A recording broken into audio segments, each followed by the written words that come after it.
Hello students. आज के session में हम स्टैटिस्टिक्स का जो टॉपिक सीखने वाले हैं वो मीन मीडियन मोड का रिलेशनशिप। आप में से कई सारे स्टूडेंट्स ने शायद इस टॉपिक को पहले पढ़ा हो, शायद इसका जो रिलेशनशिप इक्वेशन है उसको भी जाना हो, याद किया हो, पर समझा नहीं होगा most probably.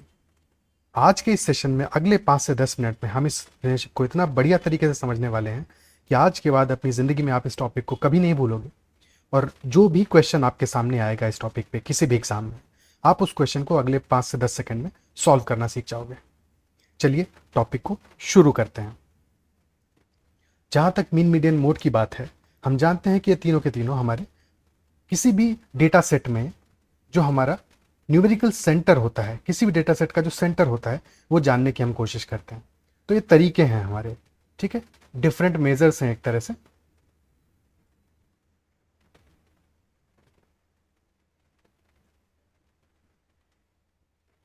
Of identifying a centre in a data set.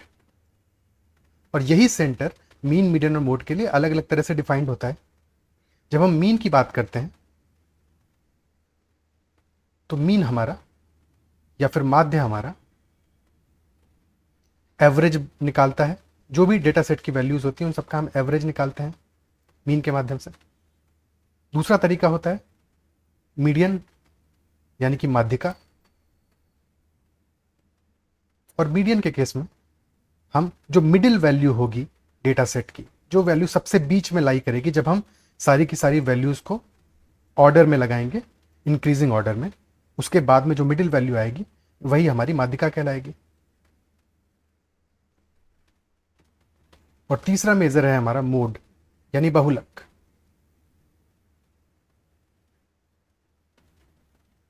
Mode हमारा वो वैल्यू होती है जो सबसे ज्यादा फ्रीक्वेंटली आती है किसी भी डेटा सेट में, यानी कि मोस्ट फ्रीक्वेंट वैल्यू।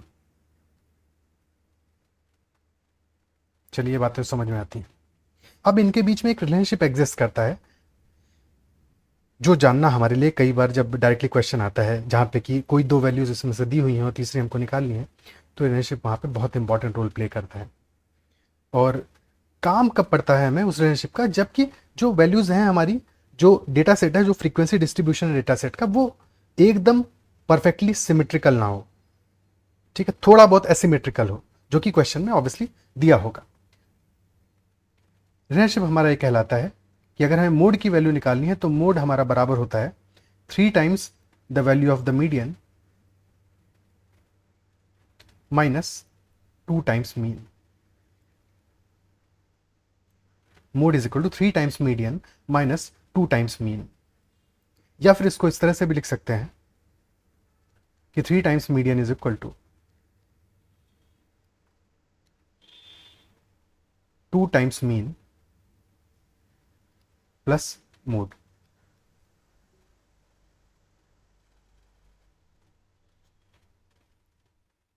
अब पहले इस बात को हमने याद कर लेते हैं कि 3 median is 2 times median plus mode, sorry 3 times median is 2 times mean plus mode.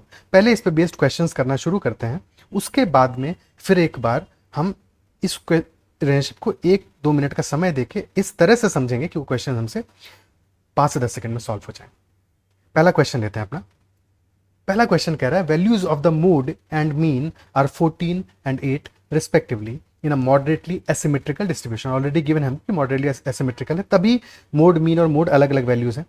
The median of the distribution is, median हमें निकालना है कि एक औसत असममित वितरण में बहुलक और माध्य के मान क्रमशः 14 और 8 हैं, तो वितरण की माध्यिका क्या होगी, डिस्ट्रीब्यूशन का मीडियन क्या होगा। अब जैसा कि हमने ऑलरेडी रिलेशनशिप में देख लिया है कि mode is equal to 3 times median minus 2 times mean. और यहाँ पे हमें गिवन है मोड दिया है और मीन दिया है। मोड 14 है तो 14 is equal to 3 times median minus 2 into 8।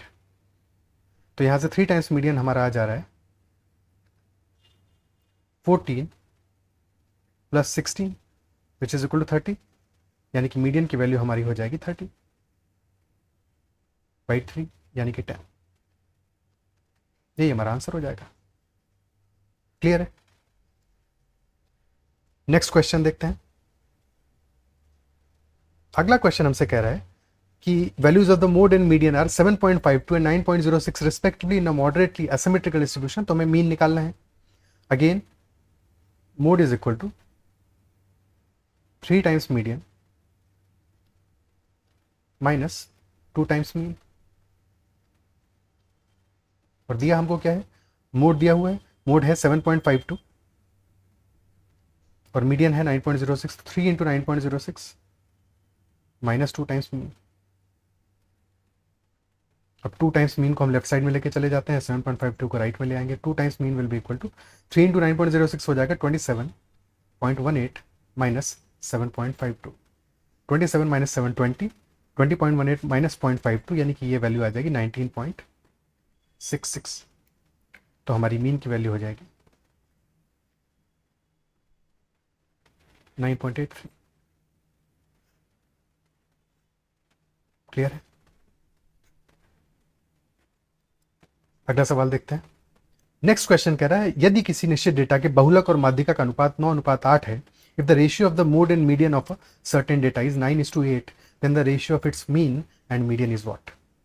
हमें पता है कि मोड और मीडियन, बहुलक और माध्यिका का अनुपात 9:8 दिया है और हमें माध्य और माध्यिका का अनुपात निकालना है।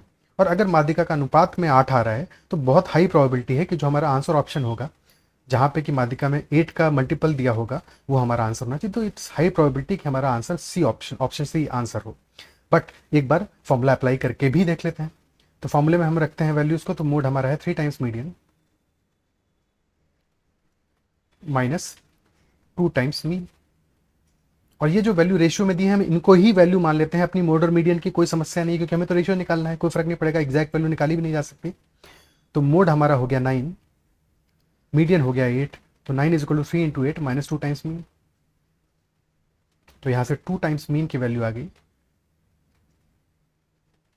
24 माइनस 9 और मीन आ जाएगा हमारा 15/2 यानी कि 7.5। और हमें रेशियो निकालना है मीन और मीडियन का। ठीक है, मीन और मीडियन का रेशियो निकालना है और ये रेशियो आ जाएगा हमारा 7.5 इज टू 8 यानी कि 15/16। Option C. क्लियर है? ये हम स्टार्ट में भी सोच रहे थे, तो हमारा लॉजिक बिल्कुल सही था, सही डायरेक्शन में जा रहा था। अगला क्वेश्चन लेते हैं। नेक्स्ट क्वेश्चन कह रहा है the difference of the mode and median of a data is 14, then the difference of the mode and mean is what. तो हमें मोड और मीडियन का डिफरेंस दिया है जो कि 14 दिया है। हमें ये पता है कि हमारा इक्वेशन क्या होता है, mode is equal to 3 times median minus 2 times mean. हमें डिफरेंस की वैल्यू दी है मोड और मीडियन की। तो एक तरीका तो ये हो सकता है कि हम दोनों साइड में एक बार मीडियन को घटा दें। तो mode minus median will be equal to 3 times median minus 2 times mean minus median. ठीक है, पर यहां से होगा क्या कि मोड माइनस मीडियन की वैल्यू तो हमें पता है, ये है 14, तो यहां तो 14 रख देंगे और इधर आ जाएगा 2 टाइम्स मीडियन माइनस मीन। तो हमें मीडियन और मीन का फर्क तो पता चल गया। मीडियन और मीन का फर्क कितना आ गया, 7। लेकिन क्वेश्चन हमसे मीडियन और मीन का फर्क नहीं पूछ रहा है, क्वेश्चन हमसे पूछ रहा है मोड और मीन का फर्क क्या होगा। ठीक है, तो मोड और मीन का फर्क क्या होगा, अगर हम मीन ही घटा देते डायरेक्टली यहां से लेफ्ट साइड में, तो मोड माइनस मीन हमारा हो जाता 3 times of median minus mean. ठीक है, हमने बस दोनों साइड से मीन घटा दिया है ऊपर की इक्वेशन में। तो हमारा मोड माइनस मीन की वैल्यू हमें मिल जाएगी 3 times of median minus mean, जो कि 7 है। 3 इंटू 7 हमारा आंसर आ जाएगा 21। पर क्या एक लंबा तरीका नहीं है इस क्वेश्चन को सॉल्व करने का, है कि नहीं? तो हम क्या कर सकते थे यहाँ पे, बजाय ये करने के हम इस क्वेश्चन में क्या कर सकते थे कि रिलेशनशिप तो हमें पता है कि mode is equal to 3 times median minus 2 times mean.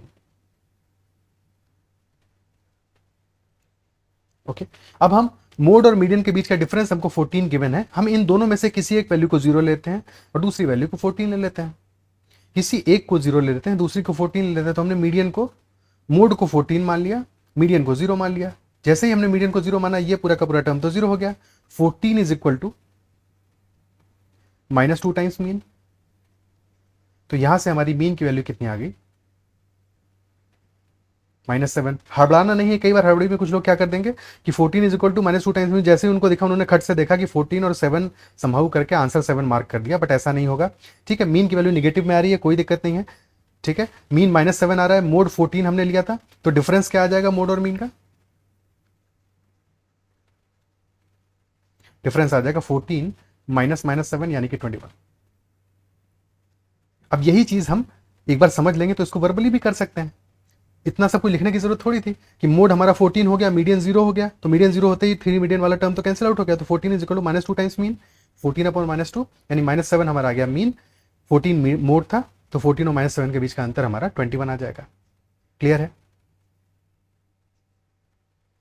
तो ये क्वेश्चन हमारा सॉल्व हो गया। इसकी बजाय हम मोड को 0 मान के भी कर सकते थे, मोड 0 हो जाता, मीडियन 14 हो जाता, तो भी हमारा question in any case solve हो जाता।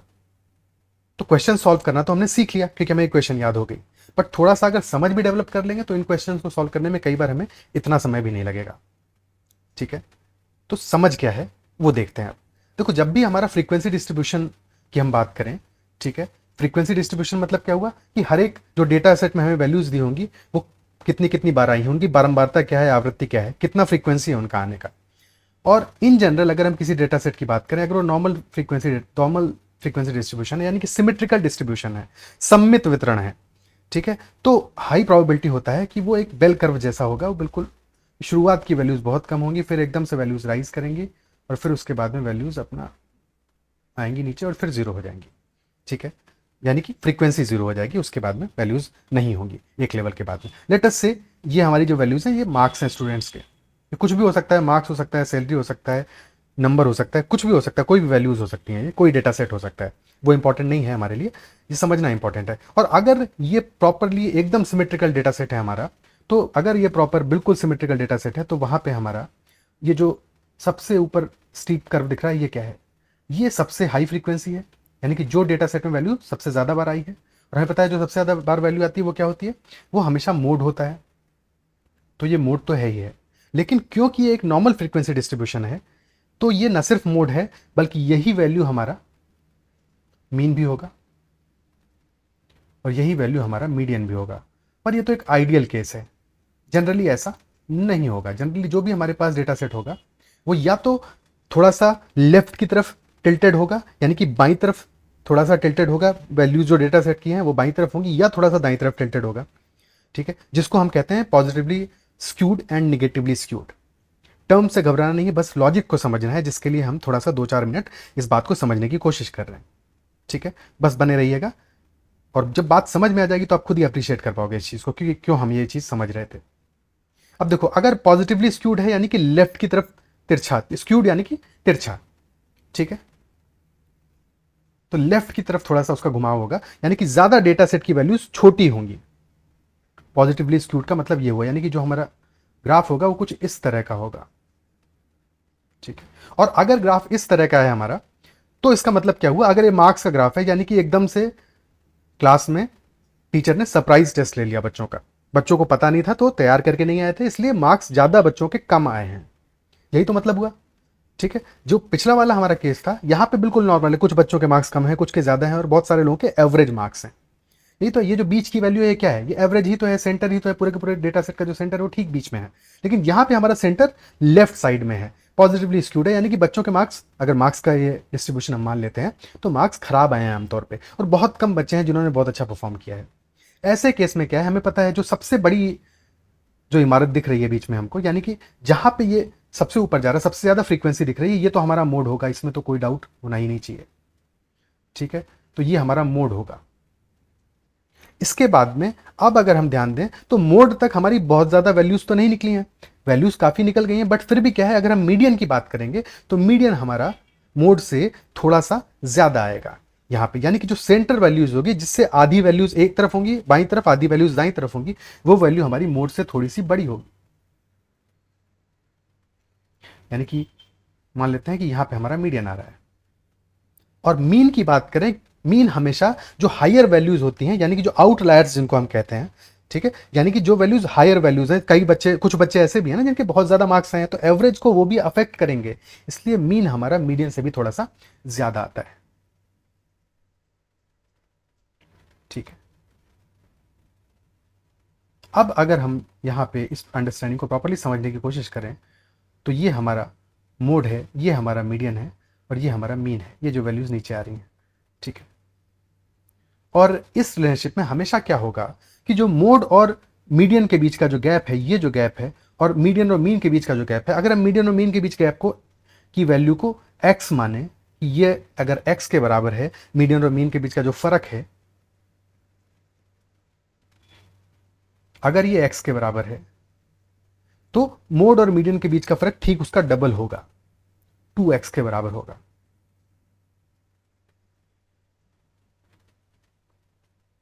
मोड माइनस मीडियन 2x के बराबर होगा। और अगर हम ये बात समझ पा रहे हैं, तो जब हम इन दोनों को ऐड कर दें, अगर इन दोनों इक्वेशंस को, तो मोड, तो हमारा मीडियन तो कैंसिल आउट हो जाएगा, यानी कि मोड और मीन के बीच का जो फर्क है वो 3x होगा। साथ में अगर हम यहाँ पे ध्यान से समझने की कोशिश करें, तो हमें दिख रहा है कि सबसे छोटी वैल्यू क्या है, मोड सबसे छोटी वैल्यू है, और मीन सबसे बड़ी वैल्यू है, और बीच में मीडियन आ रहा है। मोड सबसे छोटी वैल्यू है, मीन सबसे बड़ी वैल्यू है, और बीच में मीडियन आ रहा है। अब दूसरा वाला केस देखते हैं, जहां पे कि हमारा स्क्यू यानी कि तिरछापन निगेटिव है, यानी कि आगे की तरफ है, जहां पे कि बच्चों के मार्क्स हायर एंड पे ज्यादा आ रहे हैं, यानी कि आसान सा टेस्ट पूछ लिया गया, ठीक है, आसान सवाल थे, बहुत सारे बच्चों के बहुत हाई नंबर आए, तो इस तरह का कुछ हमारा बनेगा फ्रीक्वेंसी डिस्ट्रीब्यूशन। ठीक है, अब अगर हम यहां पे ध्यान दें, तो हमारा जो मोड है वो एक हाई वैल्यू है, ये मोड है हमारा। ठीक है, लेकिन जो मिडिल वैल्यूज होंगी, जिससे 50% वैल्यू, आधी वैल्यूज आगे होंगी, आधी वैल्यू पीछे होंगी, वो मोड से थोड़ा सा छोटा होगा। और क्योंकि ज्यादा बच्चों के मार्क्स बहुत कम आए हैं, सॉरी, ज्यादा बच्चों के मार्क्स बहुत कम नहीं आए हैं, बट यह है कि कुछ बच्चों के मार्क्स बहुत हाई आ गए हैं, काफी बच्चों के मार्क्स हाई की तरफ शिफ्ट हुए हैं, बट फिर भी लो वैल्यूज भी हैं हमारे पास, और मीन हमेशा लो वैल्यूज की तरफ, या जो वैल्यूज हमारी बहुत लो हैं या बहुत हाई हैं उनकी तरफ थोड़ा सा टिल्टेड होता है। ठीक है, तो मीन हमारा मीडियन से भी छोटा होगा।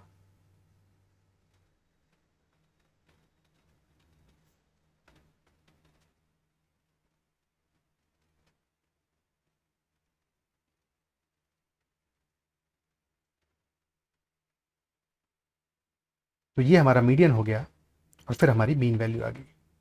यहां भी वही सेम लॉजिक है कि मीन और मीडियन के बीच का जो फर्क है, अगर ये x है, तो मीडियन और मोड के बीच का फर्क 2x होगा, और मीन और मोड के बीच का जो फर्क है वो x प्लस 2x यानी कि 3x आ जाएगा। फर्क क्या है इन दोनों केसेस में, पहले वाले केस में मोड सबसे छोटा है और मीन सबसे बड़ा है, और मीडियन बिल्कुल बीच में है, यहां भी मीडियन बीच में ही है, लेकिन मीन सबसे छोटा है और मोड सबसे बड़ा है। तो अगर मोड सबसे बड़ा होगा तो मीन सबसे छोटा होगा, या फिर मीन सबसे बड़ा होगा और मोड सबसे छोटा होगा। मीडियन हमेशा बीच की वैल्यू होगी, और मोड और मीडियन के बीच का जो फर्क है, ये हमेशा 2 टाइम्स होगा मीडियन और मीन के बीच के फर्क के। क्या बात समझ में आती है? मोड और मीडियन के जो बीच का फर्क है वो हमेशा 2 टाइम्स होगा मीडियन और मीन के बीच के फर्क के। अगर मीन सबसे छोटा होगा तो मोड सबसे बड़ा होगा, और या फिर मोड सबसे छोटा होगा और मीन सबसे बड़ा होगा। तो यही दो केसेस हैं हमारे।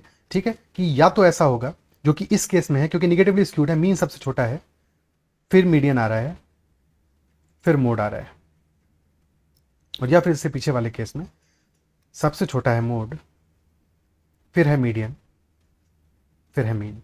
अब वापस से जो क्वेश्चंस अभी हमने सॉल्व किए हैं उन पे चलते हैं और देखते हैं कि इस अंडरस्टैंडिंग से हमारे इन सवालों को सॉल्व करने की तरीके में कुछ फर्क पड़ा, क्या तरीकों में कुछ आसानी आई। जैसे ये एग्जांपल है हमारा कि मोड और मीडियन के बीच का जो डिफरेंस है एक डेटा सेट में वो 14 का है। ठीक है, अगर हम मान लें मोड सबसे बड़ा है तो मीडियन बीच में आएगा, है कि नहीं? और मोड और मीडियन के बीच का फर्क कितना होगा भाई? मीडियन बीच में आएगा, मोड सबसे बड़ा है और मीन उससे छोटा होगा। ये अगर वैल्यू हमारी 14 है तो ये वैल्यू 7 होगी, और अगर ये 7 है तो ये डिफरेंस 21 होगा। ऑप्शन हमारा सी मार्क कर दिया हमने। हमें फॉर्मूले की जरूरत नहीं पड़ी, हमारी समझ ने हमारे इसलिए उस क्वेश्चन को सॉल्व कर दिया। इसका उल्टा भी मानते हैं हम कि मोड को सबसे छोटा मानते तो भी कोई दिक्कत नहीं थी।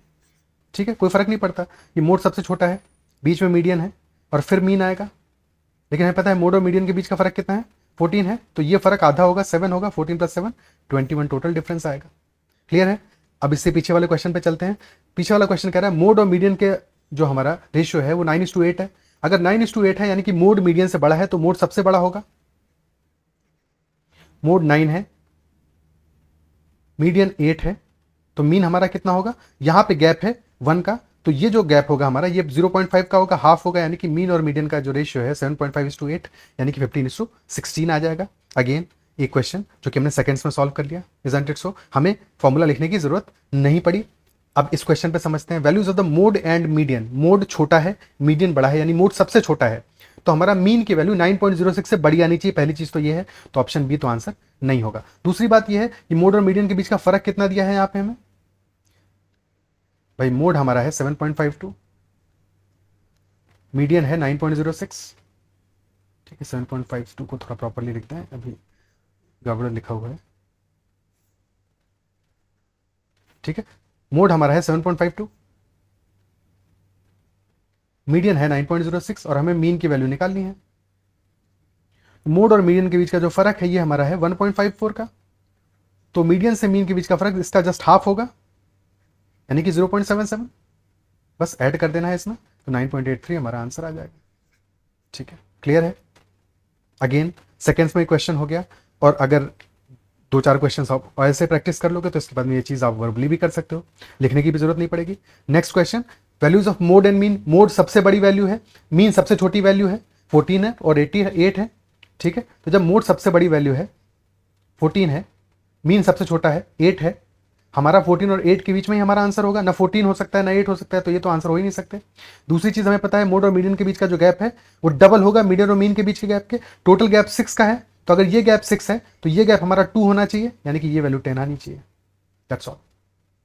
अगर आपको ये सेशन समझ में आया है, मजा आया है, ये अंडरस्टैंडिंग आप अच्छे से समझ गए हो और अब आप जीवन भर इसको नहीं भूलने वाले हो, तो सेशन को जरूर लाइक करना, अपने दोस्तों से भी जरूर शेयर करना, और अगर आपने अब तक इस चैनल को सब्सक्राइब नहीं किया है तो जरूर से सब्सक्राइब कर लीजिएगा। ऐसे ही और वीडियोस हम लाते रहेंगे। स्टडीज का जो पूरा का पूरा सिलेबस है वो हम अपलोड करेंगे, कुछ एग्जाम्स के प्रीवियस के क्वेश्चंस भी हमने डाले हुए हैं। ऐसे ही बने रहिए, पढ़ते रहिए, फिर मिलेंगे अगले सेशन में। ख्याल रखिए, आज के लिए इतना ही।